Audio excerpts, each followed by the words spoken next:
Good morning, afternoon, evening, everyone, depending on where you are. Welcome to our monthly roundtable breakfasts, co-sponsored by the Association for Conflict Resolution of Greater New York and the City University of New York Dispute Resolution Center at John Jay College of Criminal Justice. I'm Maria Volpe. I'm a professor at John Jay College, where I also direct the dispute resolution program. Each month, these breakfasts are made possible by a wonderful committee that I'm a part of that includes Matthew Latimer, Nikki Borofsky, Chloe Choi, and Thurston Pugh. These breakfasts are rooted in the aftermath of 9/11, when the World Trade Center was attacked in New York City, and conflict resolvers were trying to figure out what to do in response.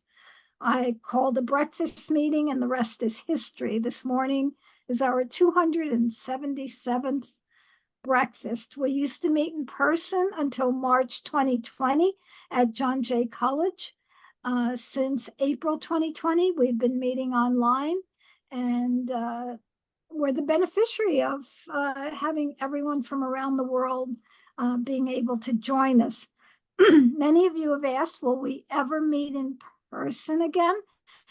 We are going to have one in-person event in the near future. Mark your calendars for those of you who are going to be in the New York area on Thursday, October 10th. That is not the first Thursday. We always meet on the first Thursday, but the first Thursday of October is Rosh Hashanah, and the City University of New York observes the holiday, so we will be closed that day. We will be meeting on October 10th at John Jay College. Of course, we will be putting all the information out on the listserv. If there's anyone on the listserv who on this call who's not on the listserv, please write to me. I'll be happy to add you to the listserv. Each month and I should say that all of these sessions that have been online are posted. They are recorded and posted, as will be this morning's event.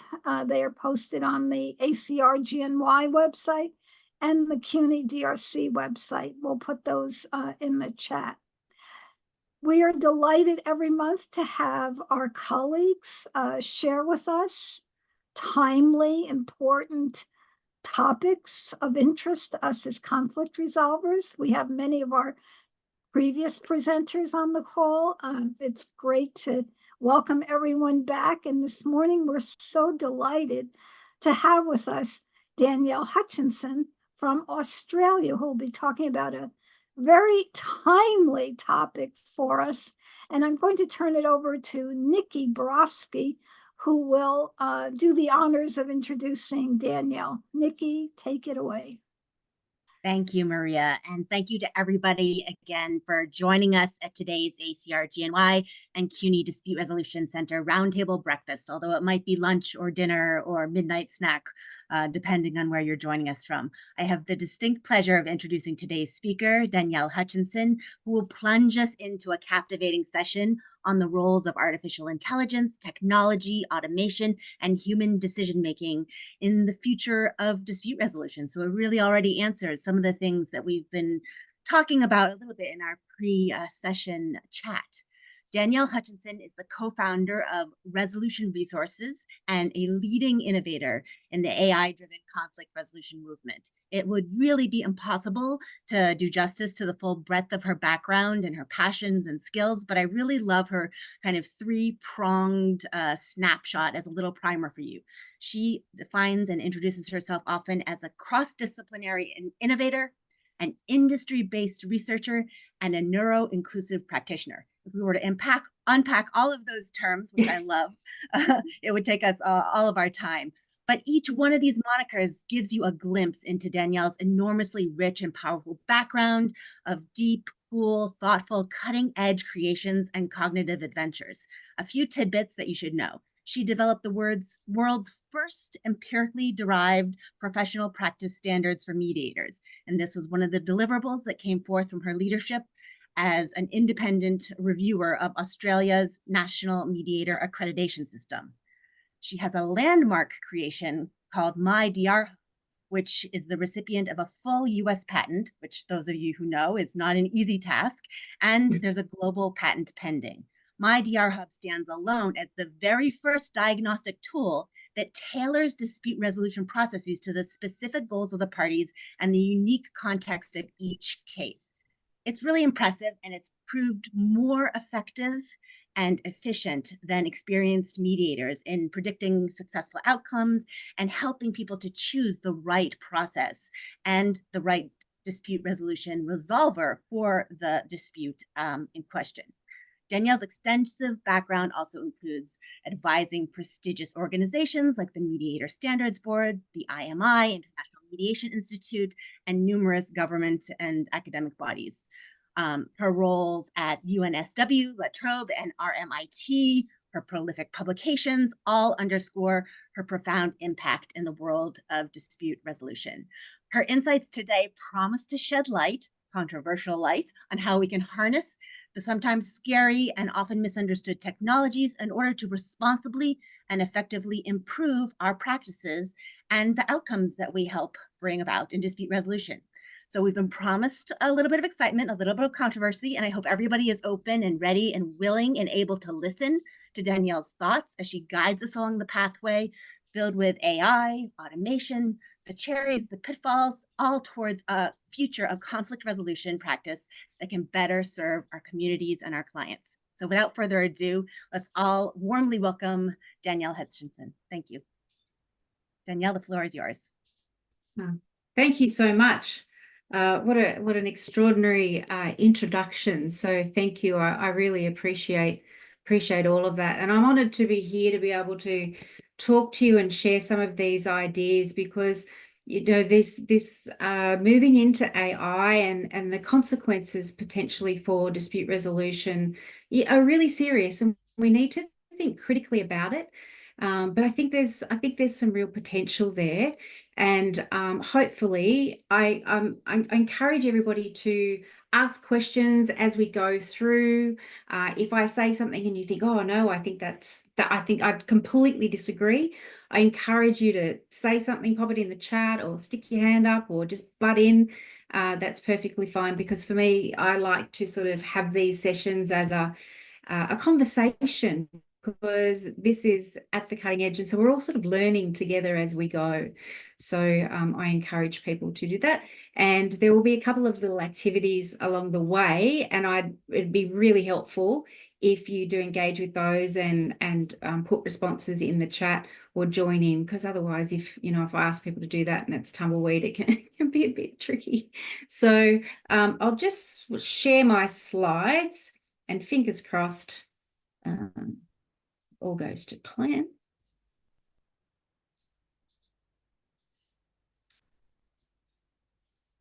Okay, is that all good? Am I showing the right bit? Yep. Yes.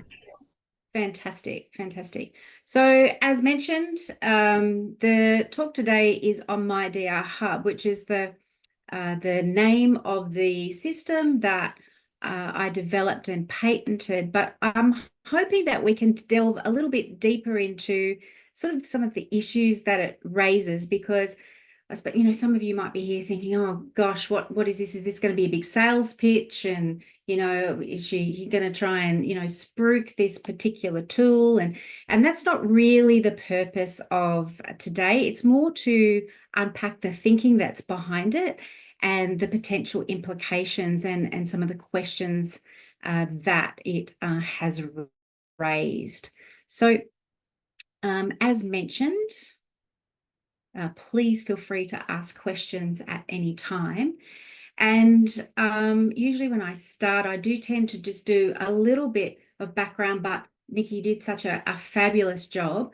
But I think usually I like to also talk about the fact that I did spend I was a later life lawyer, and I actually started life as a school teacher. And so that's me in a lecture theatre at the University of Melbourne.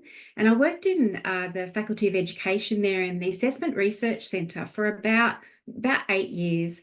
And one of the things that I was doing while I was there was teaching school leaders and teachers about how to conceptualize knowledge, skills, mindsets, dispositions, all sorts of characteristics, so that we could understand how they developed and then work out, all right, how do we tell where either students or staff or leaders, where they're at on that sort of continuum of knowledge, skills, or attitude, and then what's going to be the most effective thing to have someone move from this point to this point, because we want to make sure that we don't have unrealistic expectations in terms of people jumping up right there. So as part of that, I had the great privilege of being part of the team that developed the standards for Australian principles, and we created a framework that identified the knowledge, skills, mindsets, and attributes that were needed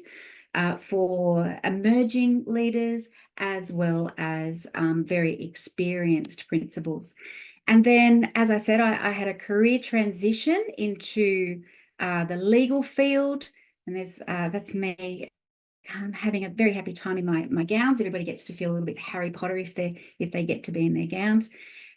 But one of the things that really happened for me is that when I went in to study law and I found mediation, I really fell in love, because it was that notion of being able to help people resolve their disputes, but often it meant that if the process went well, they were able to walk away with more skills than they had when they first came in. And it meant that, my ambition was that if I did a great job with the first meeting, then hopefully they would be able to use those skills in another context. And they may not need me again. It's sort of one of those things. In an ideal world, you make yourself redundant. So that provides just a little bit of extra context there in terms of my background. So in one of the things that happened as anybody that comes in sort of terms of that later life career transition is that you get to bring a lot of the knowledge and skills with you. So I got very quickly heavily involved in mediator training, heavily involved in the development of quality assurance frameworks. So we've got the Fair Work Commission, which is equivalent to maybe your federal mediation and conciliation service, developing frameworks for them and standards for them. And there was obviously this triage. I worked with Jeremy on a very large project called the Global Pound Conference Series and developed a series of reports for the American Arbitration Association. And that research actually fed into this. So I wanted to raise that. And also there's the NMAS review. So anybody that's interested in the work that we did in Australia. And then also the thing that's very dear to my heart is the work in terms of neuro-inclusive practice. So if anybody's got any questions about that, I'd be happy to have a conversation after this session. So at the point of me becoming involved in dispute resolution, it was really that there was these, series of different types of processes. And often what I saw was that whatever area the person was in, that was pretty much like if you had a hammer, everything was a nail. There wasn't much in terms of people making a lot of choices or informed choices about how you might choose in between different processes, and working out whether or not, even sometimes, mediation mightn't be appropriate. Maybe litigation is appropriate. So just the capacity to be able to have those critical conversations, and even who to refer things to. I know in the US, something that started to arise was guided choice. So, I was really interested in seeing where that went as well. But in Australia, it was pretty much, there was, the lawyers acted as gatekeepers. So for me, I sort of have this thing, innovation sort of runs through my veins. I can't help myself. And so when the opportunity came up to be involved with the Global Pound Conference Series, which Jeremy was heavily involved in. He pretty much was the energy and the lifeblood behind the whole project. We got involved because it was ultimately, I think it still stands as the largest research project in the history of commercial dispute resolution, and it was just enormous. And as I mentioned, we were able to, with the support of the American Arbitration Association, develop a series of reports targeted at 7 locations in North America. And there we've reported on a range of things from how disputants behave, so parties in disputes, how they tend to behave, what are those parties that are sort of the dream parties that are really able to conceptualize disputes, whereas, you know, compared to those other ones that really get in their own way. And so we got input from parties themselves, from lawyers, from judges, from mediators, from arbitrators, from policymakers, academics, and we were able to really sort of elaborate on these things. We were able to develop a model for what the market might look like. We were able to talk about the barriers and obstacles, and in each of the reports there was actually a roadmap for the next 20 years about what could be done to really reach that blue sky for the potential of ADR in each of those areas. But having done that, it was really important to make use of that learning. And one of the concepts that arose out of that was this idea of dispute savviness and the level of dispute savviness that people might have, and whether or not that was a coachable skill. So what we did was we ended up identifying sort of 3 typical parties. And the first one, and some of you may know some of these people, the first one I have that's the representative of, you know, the best negotiator in the whole world. So Rosemary Howell, I have her permission to nominate her as the best negotiator in the whole entire world. Any of you that involved in student competitions would know Rosemary, and she's possibly, her team's probably beaten yours at some point. So she is, if we think about the person that we can imagine who, if they are involved in a dispute, to be quite honest, we're probably not going to come into contact with them because they will have it totally in hand themselves. So I want you to cast your mind, see if you can imagine somebody that is, if you had to negotiate something, or if you're involved in a dispute, who would you want by your side and potentially even negotiating on your behalf, because they're just an expert at it, and it's like they've got a magic wand. So that's the sort of the highest level in terms of dispute savviness. Then we've got the middle person, and this is my brother Nathan, who's just recently had a baby, and he stands in for that person who is sort of, you know, they muddle through. They've got pretty good intentions. They may not know that much about dispute resolution. They're not going to do an amazing job, but it's not too bad. It wouldn't be the end of the world if they had to negotiate something on your behalf. And then we've got the final person. This is my dear dad. He agrees to be the person that he's happy to be the person that gets in his own way. And he's the kind of person where you go, you know what? If I had to have them go and negotiate on my behalf, I'd probably end up in more trouble. So I really wouldn't want him to do that. So understanding those 3 people, I think we all have met someone like Rosemary. We've all met someone like Nathan. And I'm sure, given the nature of the work that we're in, we've all met someone like my dad, Ross. So what I'd like you to do is to sort of cast your mind to those people and ask yourself, what would, if you're thinking, who is your Rosemary Howell? That's exactly right. I want you to think, all right, if you had your very own Rosemary Howell and you were watching them, what would they be doing? What would they be saying? How would they be engaging? What sort of mindset would they have? And then, of course, sometimes it's easy to go to the other extreme and then think, all right, if you met my dad, or maybe you know someone like my dad, and they were the kind of client or friend or person who was totally getting in their way all the time when they're in a negotiation, what would they be like? What would they be doing? And then the person in the middle of the road, so your equivalent of a Nathan, what might you observe them doing if you were watching them negotiate? So if people wouldn't mind, if you would pop some of those ideas in terms of, you can just write Rosemary if you'd like and say, these are the kinds of things she'd be doing. You could write Nathan, or you could write Ross or Dad. He doesn't mind if everybody calls him Dad in this scenario. He's very generous in that regard. So if people wouldn't mind just adding some of their thoughts in terms of what they'd be observing and with who.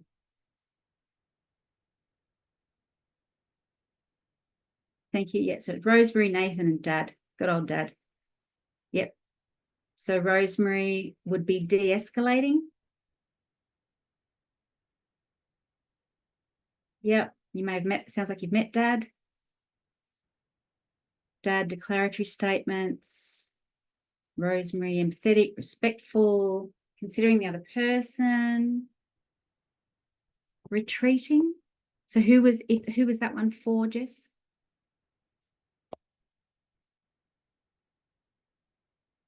You wouldn't mind? Oh, for any? So they might all do that. Or that's super common for people to avoid disputes. We all know that that can create problems. Nathan may be emotional, or you might be asking, is he emotional? Not desperately. He's just had a baby, so he's more emotional than he has been before. Yet Nathan would clearly state what he wants and needs. And Nathan may have a crack at reframing. Rosemary, deep listening. Nathan trying to solve the problem. Ross, distracted. Yep. Definitely. Okay. So we've got a bit of an idea. We can conceptualize people that are like that. Ross, when will this be over? Yes, probably. That will be him. So we know what it looks like, not getting past his original positions. Oh, yes, definitely very positional.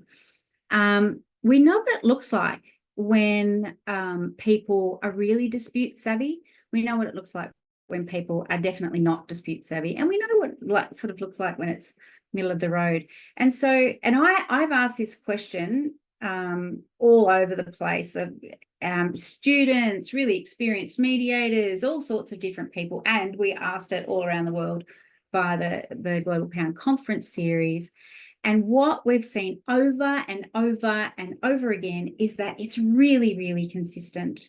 And so that's one of the reasons why we'll sort of get to being able to use this information, because it is very consistent. And I just got off the back of an intensive teaching period with, I was supporting Rosie with her classes, and I had another couple of classes, so 80 students, and I would say probably 90% of them were from mainland China, and they came up with exactly the same things. So it's not necessarily always, there are definitely cultural differences, and sometimes how disputes manifest will be a little bit different in terms of how people behave, but the underlying principles in terms of the people that are very dispute savvy and that sort of perspective taking, and the people that are not dispute savvy at all and really getting in their own ways does seem to be quite universal. So as a snippet, this is just a very small snippet. It's not the whole definition, but you know, these are the things that definitely tend to come through over and over and over again. So that idea that Rosemary seeing the bigger picture, maximizing mutual gains, and probably one of those things that comes through these sort of really realistic expectations. Whereas at the other end, you got Dad, totally unrealistic, seeking to blame the other party and very attached to fixed positions. And then you've got Nathan somewhere in the middle where he's ready to compromise and to bargain, but he will tend to focus on maximizing his own position. And I just want to declare here that, you know, that's not necessarily how Nathan is. And I do tend to over-exaggerate Dad a little bit, but Rosemary is definitely the best negotiator in the whole world. So you can believe all of that part. And she's happy for me to say that. So understanding and having evidence for something that I think many of us have known intuitively for a long time is sort of where my combination of skills was sort of coming together, that being able to create an evidence base and quantify statistically some of those things that we have known intuitively, but we haven't necessarily been able to make use of in a systematic way. So I ended up having a position at an organisation called the Dispute Settlement Centre of Victoria. They were established in 1987, and it was a statewide dispute resolution service.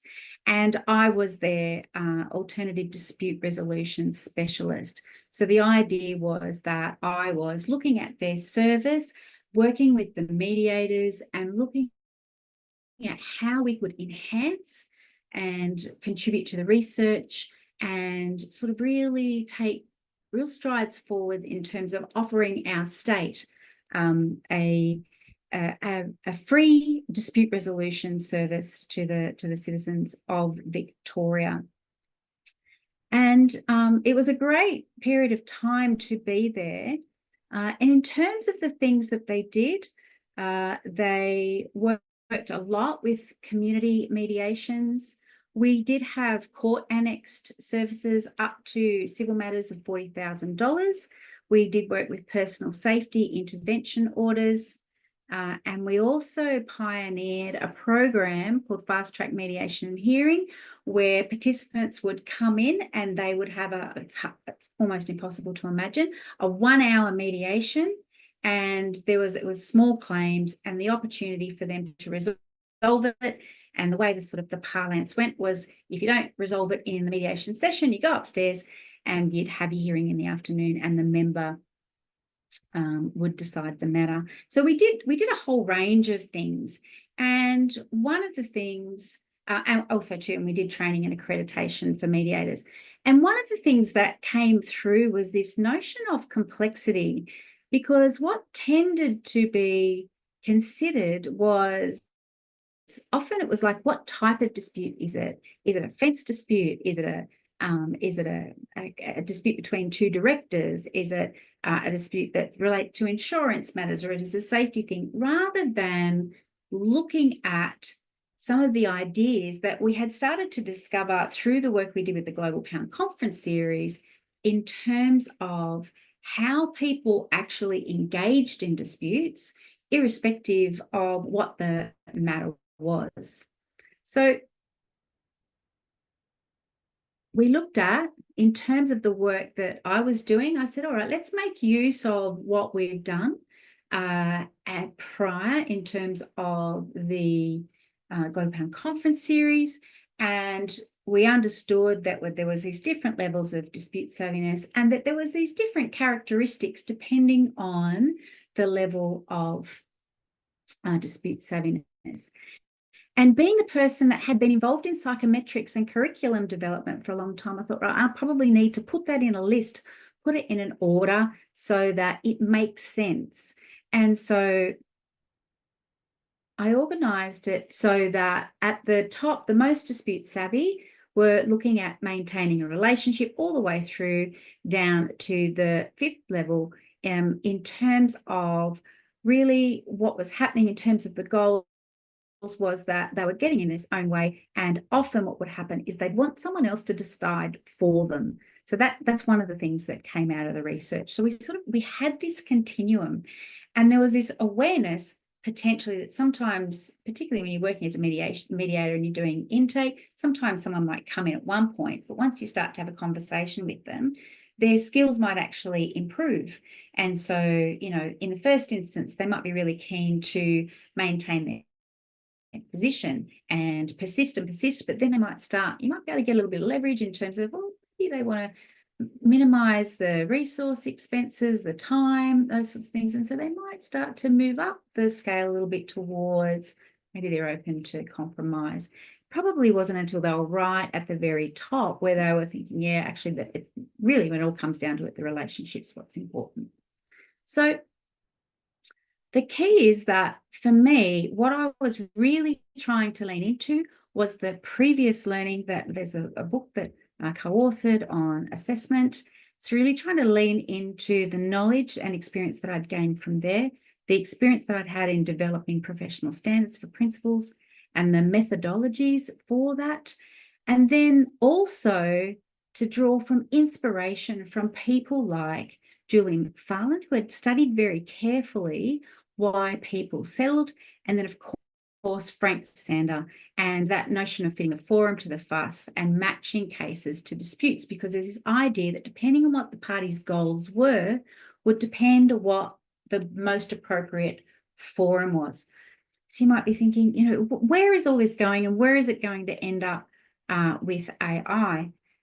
But I think what became apparent to me was that there was going to be the opportunity to be able to look at these things using statistics. So the first thing I needed to do was work out how I was going to incorporate the ideas from people like Julie McFarlane and Frank Sander in terms of the context. And so understanding that things like scope to apologise, whether or not there was a single issue, you know, whether or not there were other people involved or risk to safety, how that context really impacted. And so again, having been involved in psychometrics for a long time, the idea is you put it in a list from most the context that's most likely to facilitate a resolution as compared to the one that's least likely to facilitate a resolution, or the one that's most likely to create a barrier. And so I had these two lists, and being the person I am, I tend to wander around, and occasionally things will pop into mind. And I had the experience while in my bedroom, and this is not actually my bedroom, but a couple of pieces and a light bulb moment sort of came together, and I went, oh, hang on a minute, I think there's something that I can do with this. And for any of you that may be involved in workplace health and safety, I started thinking of the way that they were setting up risk assessments. And I thought, well, hang on a minute, what we might be able to do is if we think about how these two things might intersect. And because of the way that we work with these ideas in psychometrics, what I knew is that I would be able to develop an algorithm that would be able to test how these things intersect and look at what the consequences were to see whether or not there was a pattern in terms of the kind of dispute resolution mechanism that would come about. So I guess part of the moral of the story is that even though we do end up with AI, it's human thinking that has been used in the first place, and it's drawn from a long, steep history of psychometrics and work that's been happening in psychology and education and other disciplines for a long, long time.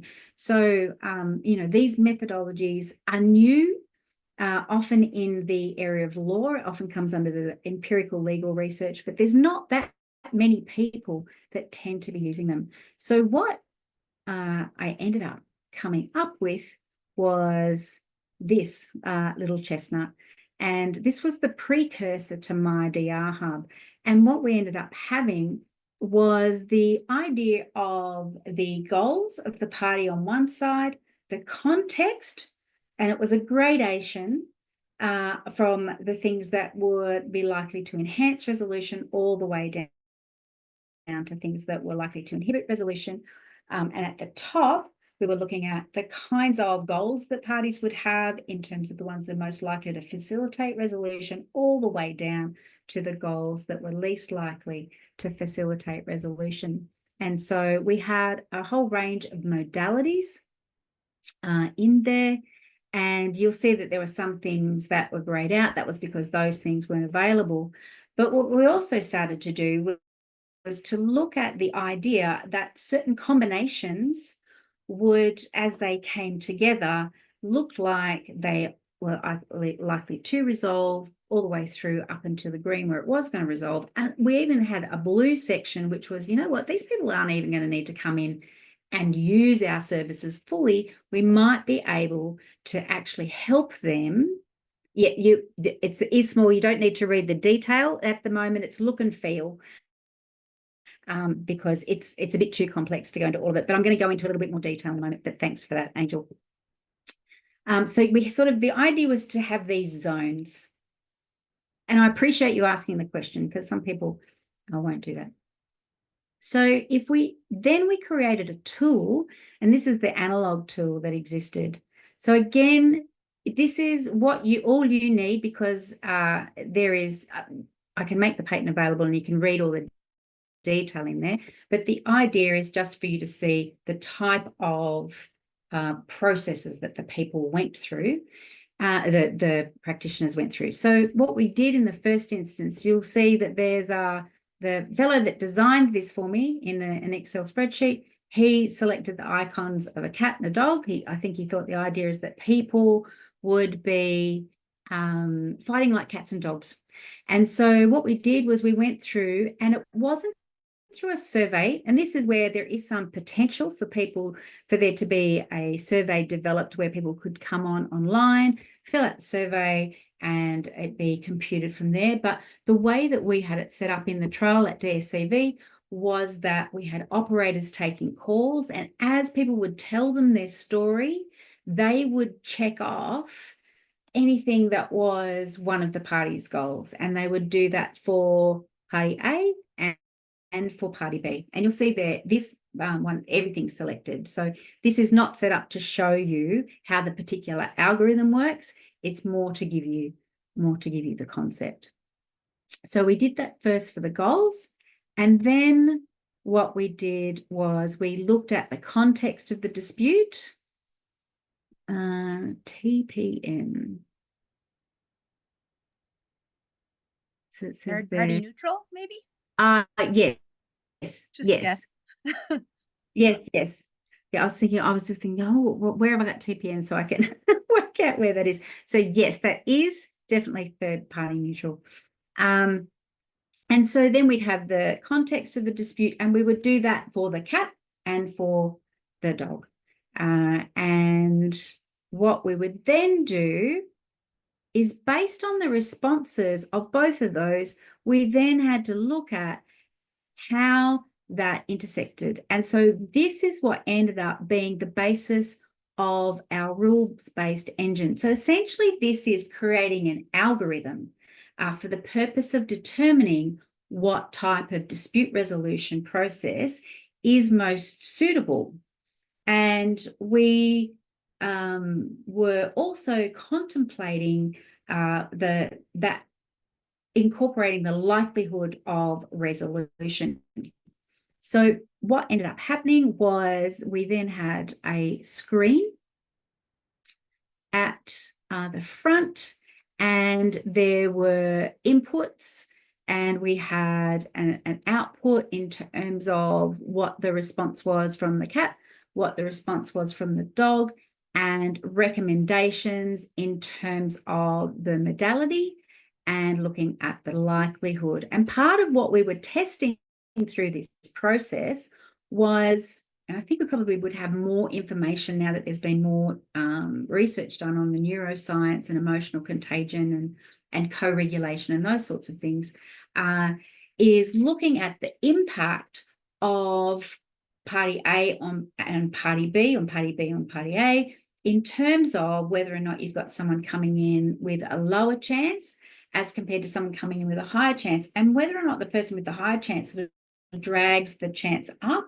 or whether the person that tends to have the less likely towards resolution mindset or thinking, whether that will actually drag the other person down. So key though was I had actually built it in, because this was a trial, and we looked at it in terms of, they were looking at the difficulty and the complexity of certain disputes, because they wanted to decide whether or not this particular service could hive off certain mediations that seemed less high risk, and so therefore more likely to resolve and use a solo mediator as compared to co-mediators, which they always had traditionally used. But what we built into it, because we assumed that the practitioners would know more than the algorithm, and that they would get a better prediction, and that they would then be feeding into the algorithm for us to change it. So we had a look at, we had the output from the algorithm, and then we had the opportunity for the practitioner, so the person doing the intake, to make a prediction about whether or not the dispute would resolve.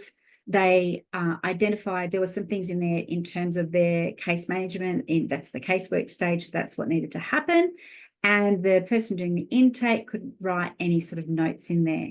The person doing the intake also was able to suggest a modality and then write down the modality that was actually used. Sometimes there were logistical things that came in that meant that the practitioner might say, here, that could be facilitated negotiation or mediation, where the actual modality that you used was mediation. And then there was the opportunity for the practitioner to write any additional feedback. And then we went through and we did a pilot, and we controlled it. I'm going to show you the data of the outputs in a moment to see what the outcome was, whether or not we were able to distinguish between the different types of disputes. And we were thinking, have the practitioners tell us where to fix up this algorithm. So Harvey said, did cats and dogs register a sense of win-win for both?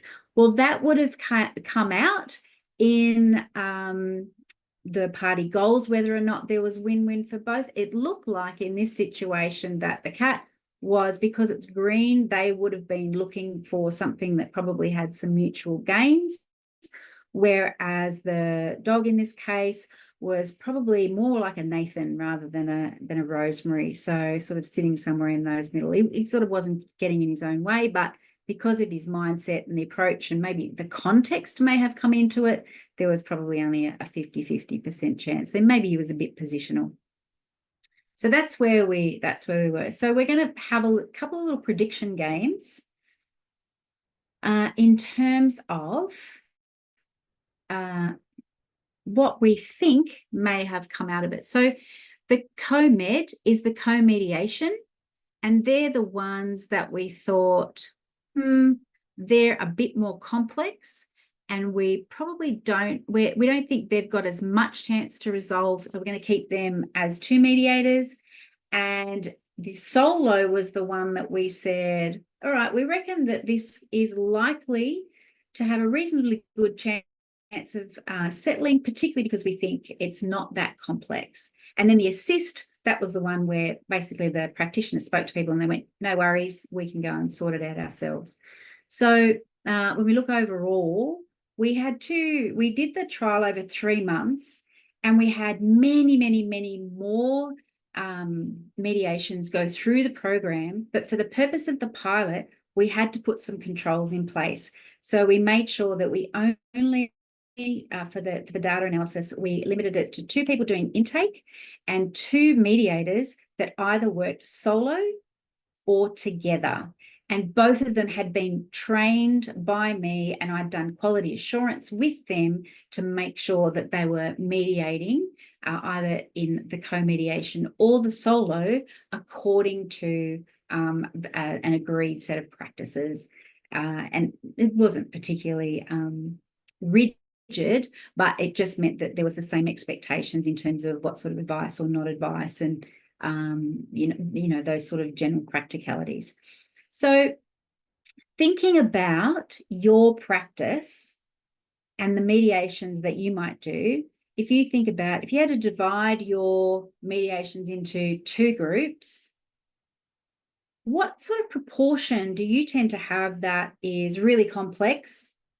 And so you think, hasn't got quite as much chance of resolving, and those that you think, oh yeah, they're very likely to resolve.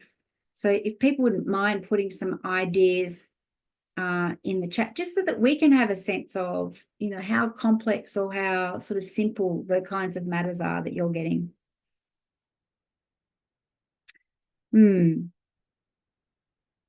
So, and yeah, that's an interesting question, Robert. So this particular organisation historically had always had co-mediation because they believed it was a form of quality control and that it meant that the organization was at lower risk. So the idea was they didn't want to move to solo mediation if it was going to put them at risk or if there were going to be problems and somehow the people that were using the service would be less satisfied. So I've got a split. Alana's got 80-20, so it seems like a lot of your matters are quite complex.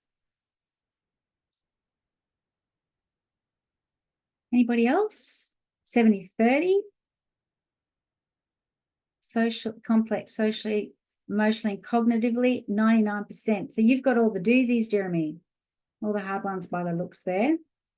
And this is an important question too, because sometimes settlement rates become very important when people are trying to get work or people are trying to get on panels. And even though we're not supposed to reward, or in Australia, you're not allowed to have a fee or talk about your settlement rates, but it does end up being one of those things that people are aware of.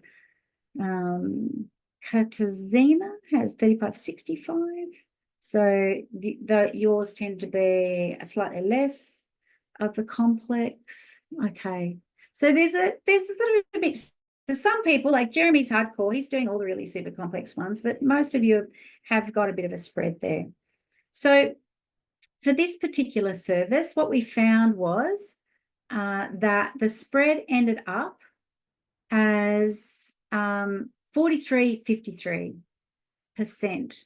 So of the mediations that came through, there was the 5% that were the assist. So 43% were assessed as co-mediation and 53% as solo mediation. So just from a resource perspective, the ability to have an algorithm to divide them up, and this was one of the things government always has this bottom line, one of the things that they're aware of in terms of the savings. So with the savings, they were looking at their panel. The total cost of the panel every year was close to $500,000. When they looked at mileage and all of those costs, if 80%, and that wasn't the case, but they were hoping that about 80% might be able to go across, there was the potential for them to save $64,000. But based on the model that we had, they were able to potentially save $42,000. And so within, tight budgets and those sorts of things, that can be an attractive measure to have an algorithm that potentially allows you to be able to look where can you save for resources, because it was obvious that sometimes there were disputes that were just not complex enough to warrant the two people.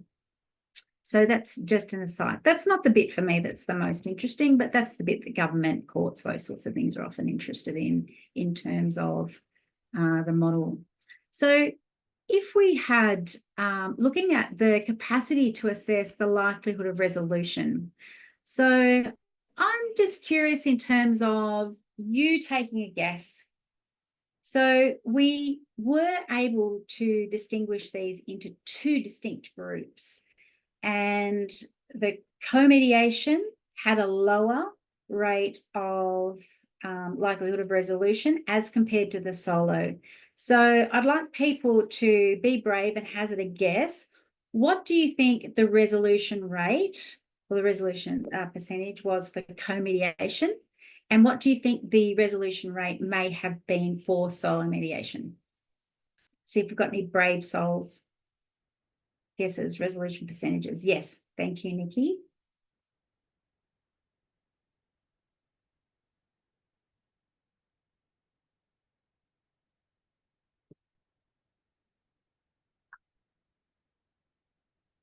Okay, 55 co, 86 solo. Yep. Great guess. Alana's got the same. Similar overall. Similar high or similar low, Jeremy? 30-70. I'm going to make you not be so, put a bit more detail in there. High resolution rate for both. Okay. 60 for co, 50 for solo. That's great. All right. So I'm going to do the big reveal. what we were able to do was we found out that the resolution rate for co-mediation was 44%, and for solo mediation, it was 91%. So it was clear that there were these two very, very distinct groups. And when I thought about that, I thought, imagine now, if we go back to Jeremy, if Jeremy is the person that's taking all of the very, very tricky matters, his resolution rate is potentially less than half. But the fact is, he's dealing with the stuff that's less likely to be resolved. Whereas if you've got somebody that's just doing the stuff that would be eligible for solo, their settlement rate is 91%. Now, I've seen too often questions in terms of joining panels and people wanting to know what your resolution rate is. And for me, I think that unless we're actually considering complexity, then that's not that useful. The other thing too is if we know this, we've been able to collect the data, and this is the part that makes me really happy about algorithms, AI, all this sort of stuff, is that we go, all right, we know that there's these two distinctly different groups. What are the characteristics of these? Because we need to be able to train mediators on how to work with both of these groups. We can also ask the question, what can we do with the people that are coming into co-mediation? How can we understand them better? And how can we analyze more data so that we can go, all right, can we move them up 1 or 2 spaces so that rather than being in the red zone, maybe they're in the orange zone? And so it really then looked at, what does this mean for practitioner skills? Exactly. So that is the 78%. If you see the DR total, 78% is the resolution rate. So we've got these on average. So the average of 44.91 is 78. And so it really, that average doesn't really reflect what's going on in the service. And as I said, it doesn't really reflect the what's coming through for the mediators. So I thought that that was really interesting, but maybe it's because I'm a data nerd. So with that idea of the settlement rates, knowing that we could discriminate between them by a rate of 47%, that's pretty important. And that's where, you know, given like Jeremy's model with this idea of funding and all that sort of thing, that's where these sorts of ideas can come into their own, because it can let you know, what is reasonable to take on and what's not. You can advise people appropriately. So the next question is, well, if we did all this, did it impact on service quality? So we sent out surveys.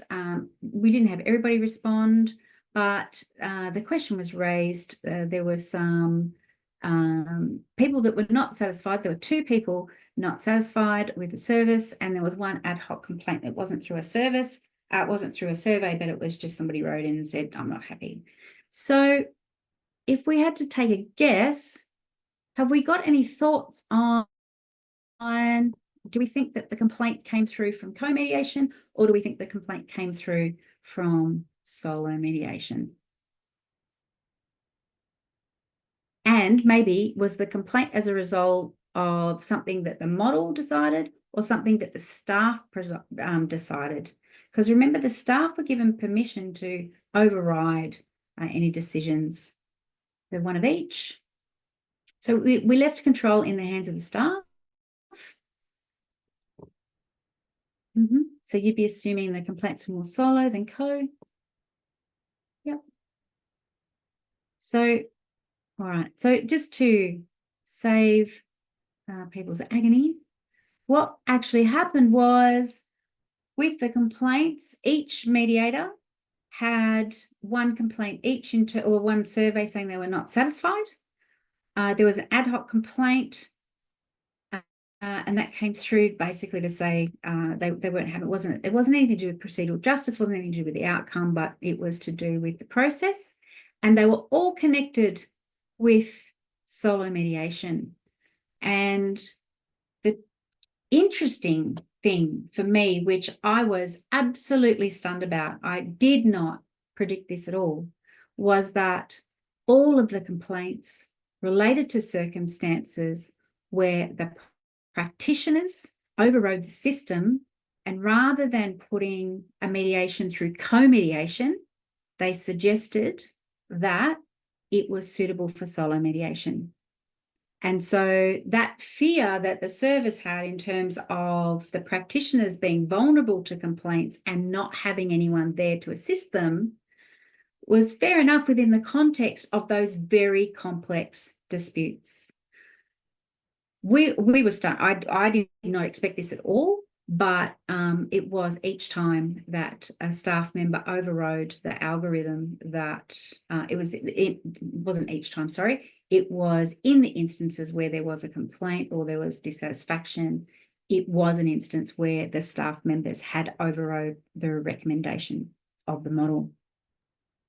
So what does this mean for decision making and dispute resolution, to know that, and this was not something that was being set out to be discovered, it was something that arose spontaneously.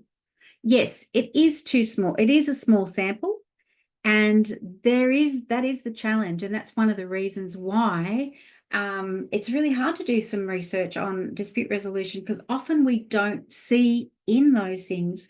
And unfortunately, in this case, what happened was there was an election and a change of government, and a new person came in, and there was a new director, and they said, we don't want to do this anymore, and we're going to reorganize everything and restructure everything, and a whole lot of things got absorbed into one thing. So this is absolutely an example of something that does need to be researched further. But we've definitely got proof of concept in terms of looking at whether or not this is a thing. The thing I will say is those staff members who ended up, they were responsible for those decisions. After this pilot finished, anybody that was involved in it and those staff members, they requested to continue using the model. So they found it really helpful. They didn't have to continue using it, but they were keen to continue using it. So it wasn't something, they didn't feel disadvantaged or if there was some sort of problem. We were all surprised, and we all entered into it with a mindset of curiosity, because we had no idea whether or not it would work, because this sort of thing had not been attempted before. But yeah, that's absolutely a fair statement. So what does this tell us about human decision making? And this was part of this question that comes up about, AI might be fallible, algorithms might be fallible. Often when we're looking at progressions and continuums and psychometric tests, our accuracy, a good high-stakes situation, your accuracy, if anything is above 80% or above, it's considered pretty good.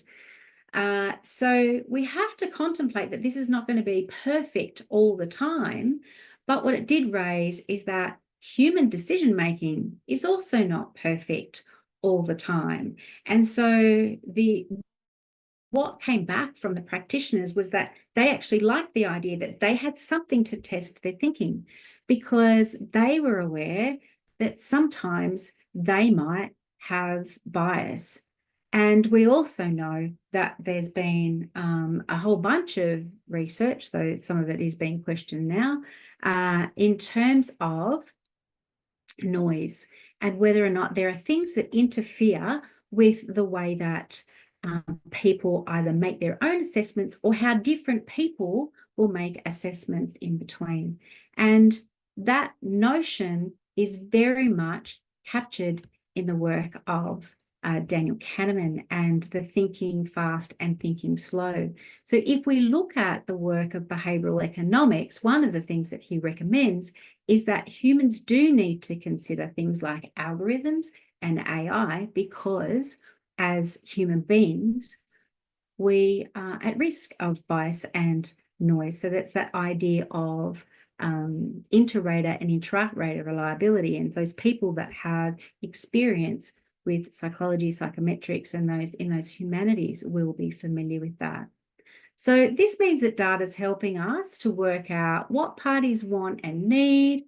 We're looking at efficient use of resources, evidence-based decision-makings in terms of service offerings, and thinking about professional learning. So it's not just about coming in and saying, we're going to get this thing to work things out for us.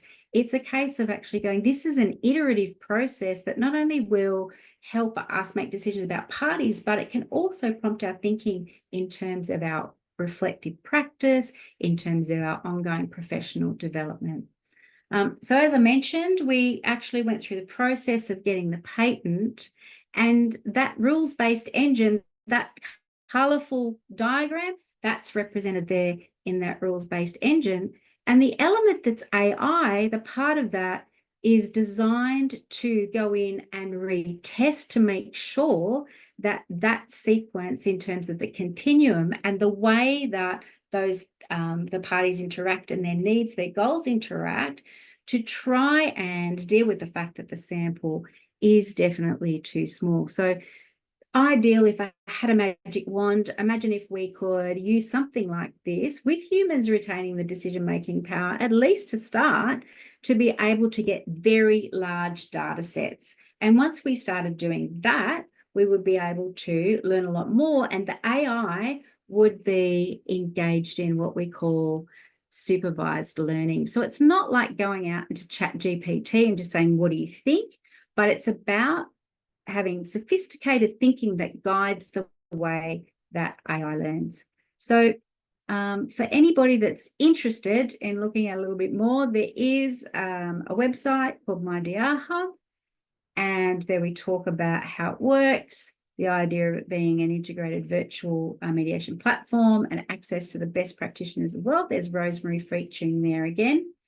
And the final thing that I would just like to mention is that I am actually popping over to your side of the world I'll be there in September, from the 3rd of September to the 24th of September.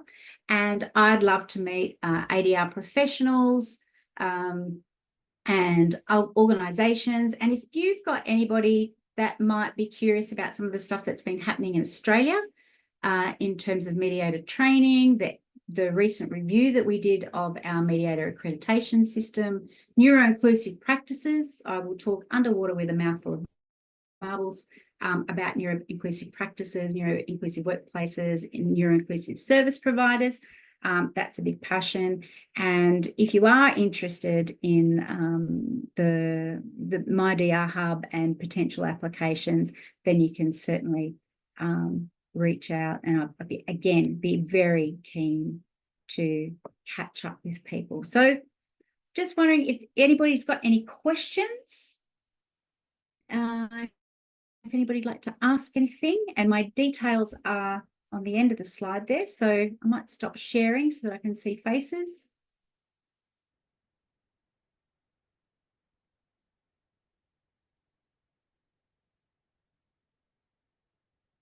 Anybody should feel free to unmute themselves or raise their hand or pop a question into the chat. I don't know, Jess, if you're still there, but you had a question a little bit about some new research and how that impacts the value or ranking of the human factors in these algorithmic systems.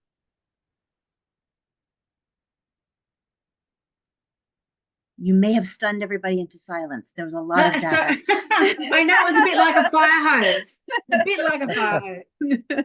Well, if I can say a few things. I'm sorry, I'm outdoors now for the background noise. But first of all, what Danielle has shown us is one of her remarkable traits of being able to distill a lot of information, bring it down to a model, and then basically collect and generate data.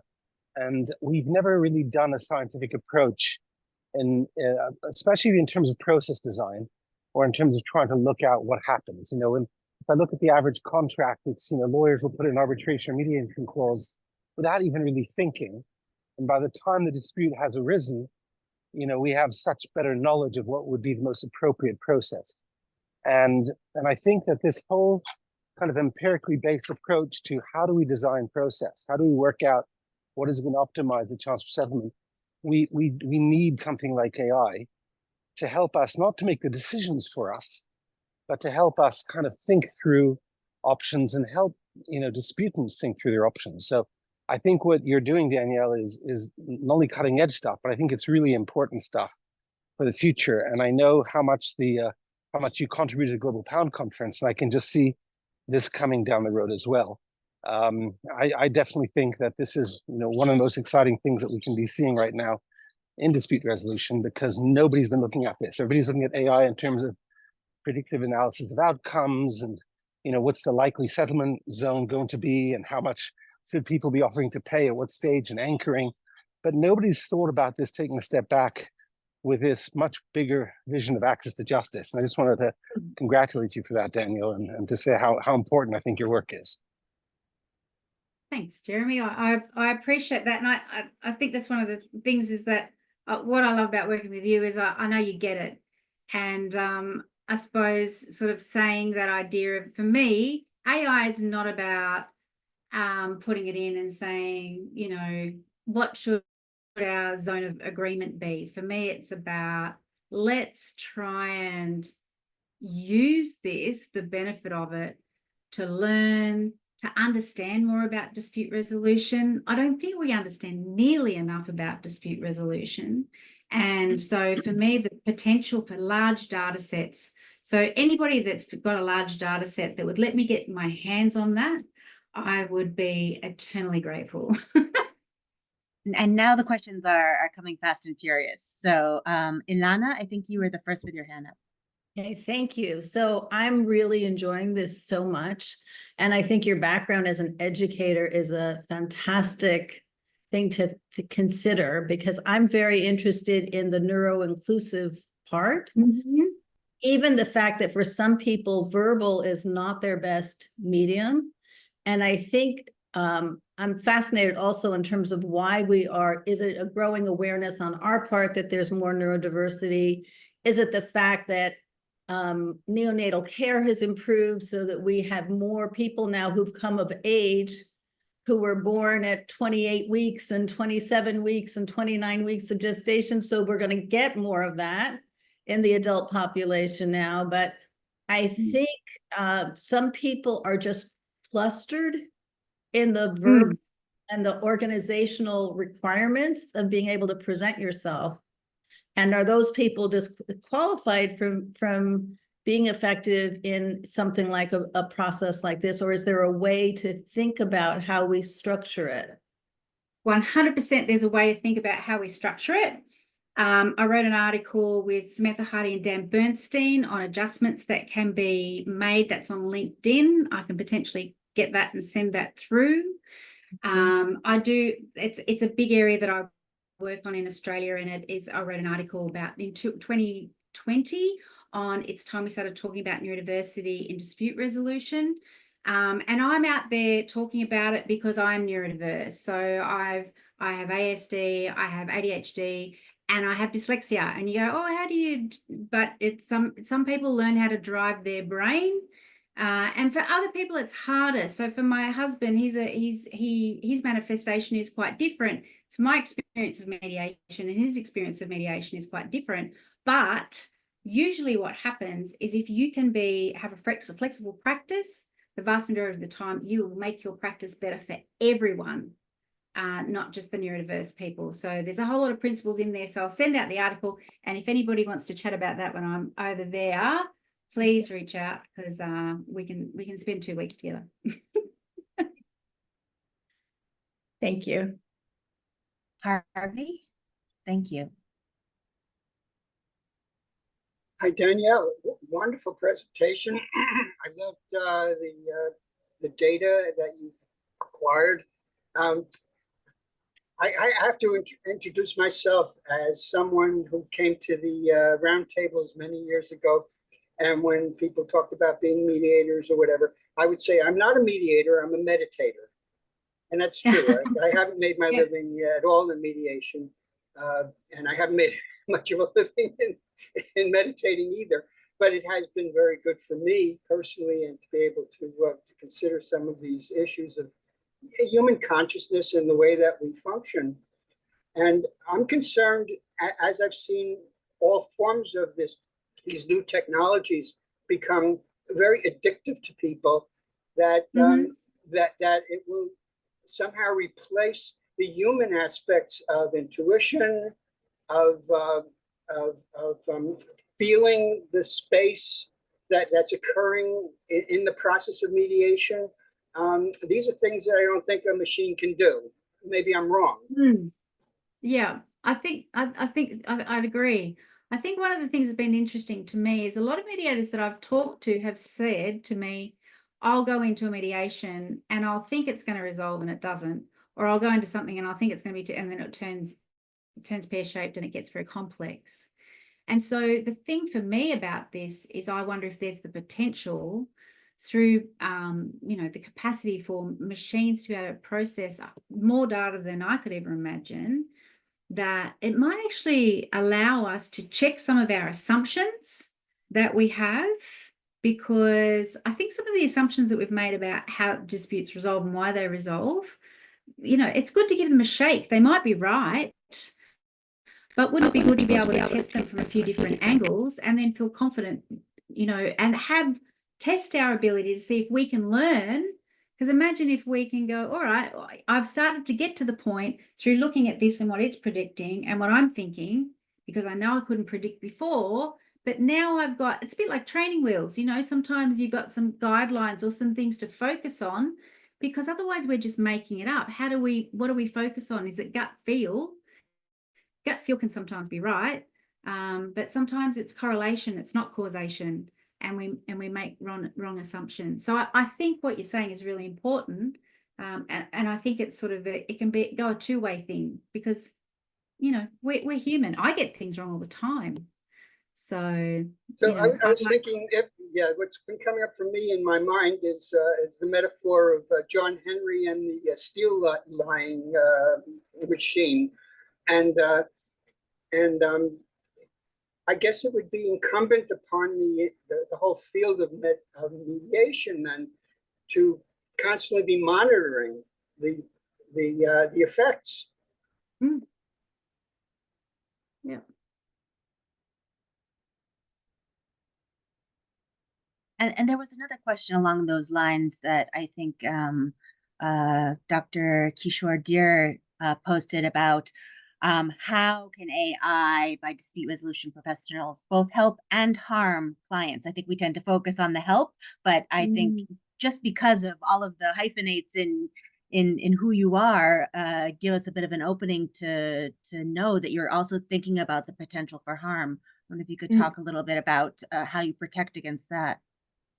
Yes. So one of the things that can be really tricky is that people can be seduced by psychometrics, and they think, oh, I've got a thing that I can fill out, and so therefore, and this is, your star sign, you're an Aries, and you're an MBT something X, and an extrovert, I don't know, and a whatever.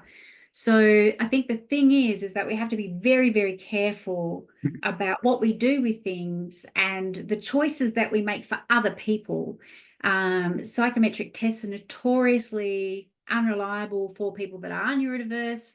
But one of the questions that I have in terms of the context is about psychological issues. And the thing is that sometimes people think, oh, if you're asking about psychological issues, and people, if you read my article, you'll see that I firmly agree that people are not required to disclose, and they shouldn't need to. But if sometimes someone will raise it, and it will actually be to the disadvantage of someone, because there'll be an assumption that the person that's got the psychological issues will have the problem.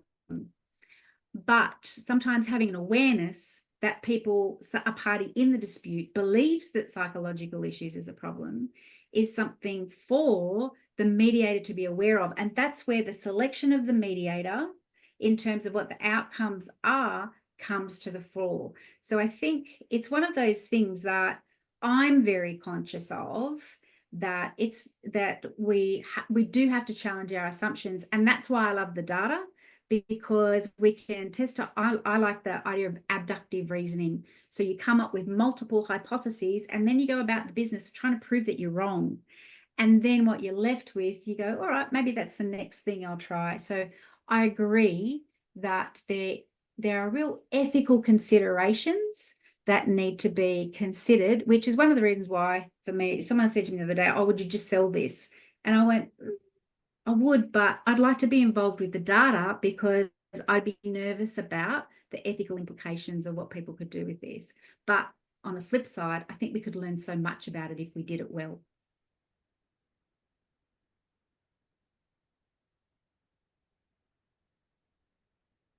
It might be a mic drop moment. I have a question. What if you have a party who's a cat and an attorney representing that party as a dog? So one is willing to compromise, be logical, and the other is looking to get its own way. How do you characterize that in your predictive model? So I suppose the thing is it really does depend on the type of lawyer and the type of person. And for me, the other thing that is key is with the predictive model, there's the assumption that you're working with intake, and so you have the capacity to coach people towards a place more likely of resolution. So if you just end up with someone that's arm's length and someone that's very emotional, depending on the depending on the context, and it might be that there's a time pressure. It might be that if the matter's already in court, once court has already started, the likelihood of coming to a mutual agreement of everybody sort of pleased with the outcome as compared to a settlement reduces. So actually then what you potentially do is you might say, let's not go airy-fairy and think we're going to all be singing Kumbaya and having a lovely mediation. Actually, at this stage and with these things in mind, perhaps it might be a combination of some things being decided by somebody else, or it might be a focus actually just on the logistics, the settlement, the numbers. So I've got sort of different gradations in Australia. We've got about 6 different styles of mediation, or there's a whole range of things, but 6 that sort of tend to be heavily referenced. And so that's where too, your choice of practitioner and their level of intervention, and how strong or gentle they are, I think that would be probably very important to match the right person. So, that's someone that can also navigate an unrepresented person with a represented person. So it doesn't quite give you the formula, but the thing about the model is there's lots of things to take into consideration.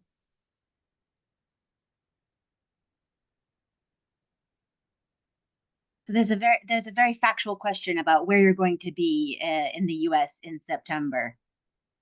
And I know that Carolyn is in Canada, so she might be happily surprised with your response.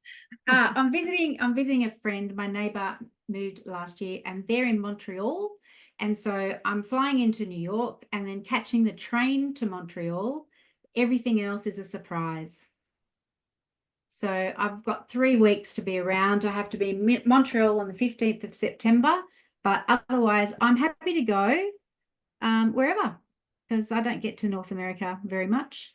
So I'd be pleased for people to reach out. And essentially, I need to not be out of pocket, but I'm happy to negotiate, what I could do with your service. And I don't know, maybe someone can take me to a Yankee game rather than pay me for something. We can barter. I'm always open to bartering.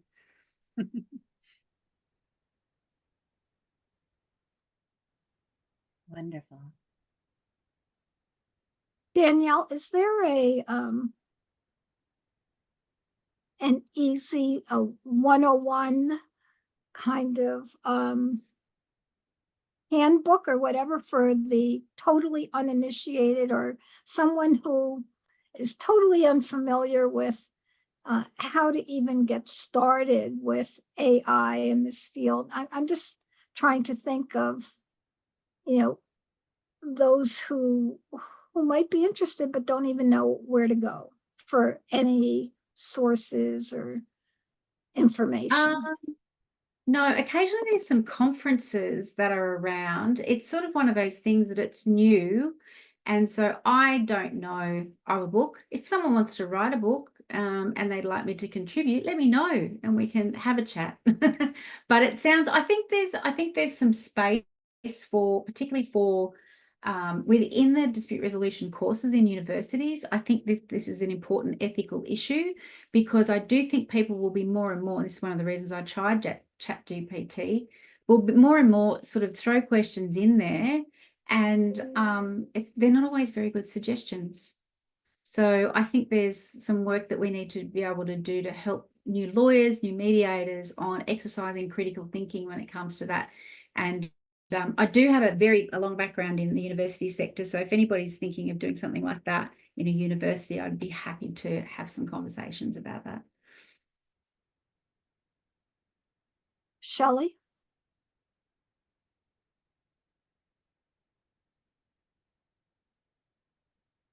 Hi, thank you so much for your presentation. Really enjoyed it. It was very informative and insightful. I was wondering, how has your training changed as a result of the data that you have gathered from this, from your explorations, especially in regards to the a solo mediator versus a co-mediation model? So we were much more conscious of the training that was required in solo mediation, particularly in terms of advice to parties in relation to the process of mediation and what they might expect, because I suppose because the selection was the practice, the parties that were more likely to resolve, but also in terms of things like impasse. So what we really focused on was across, whether it be solo or co-mediation, that idea of work before you get into mediation in terms of coaching, but an awareness. What the thing that really helped for mediators was to understand that the development of dispute savviness made sense. It was predictable, and that rather than trying to stretch a party all the way to the top, there were small increments that you could make in terms of them gaining knowledge and skills, which meant that it was going to make it easier for them to get past things like impasse. So I know for myself now, I spend a lot more time, and not all services can do this, but spend a lot more time before the parties even come together, because I'm trying to move them as far up that scale as possible, help them understand what it means to be dispute savvy, and looking to see whether there are any contextual factors that we can address or adjust or accommodate, so that they either don't become as big a barrier as they could be, or see whether or not some of them could be removed.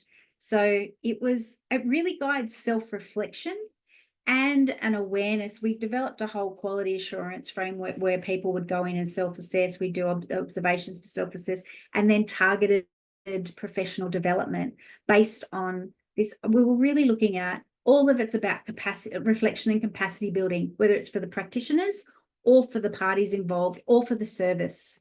So I think that's probably where the change is. A lot more deliberateness and consciousness and curiosity, which is sort of, it becomes contagious with the parties when it's appropriate.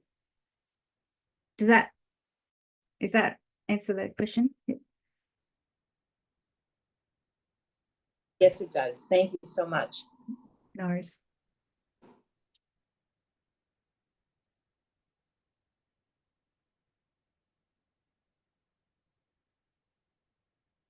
I was really impressed, Danielle, with the control of the actual mediators used in your study, because that's almost never available to have the same people conducting.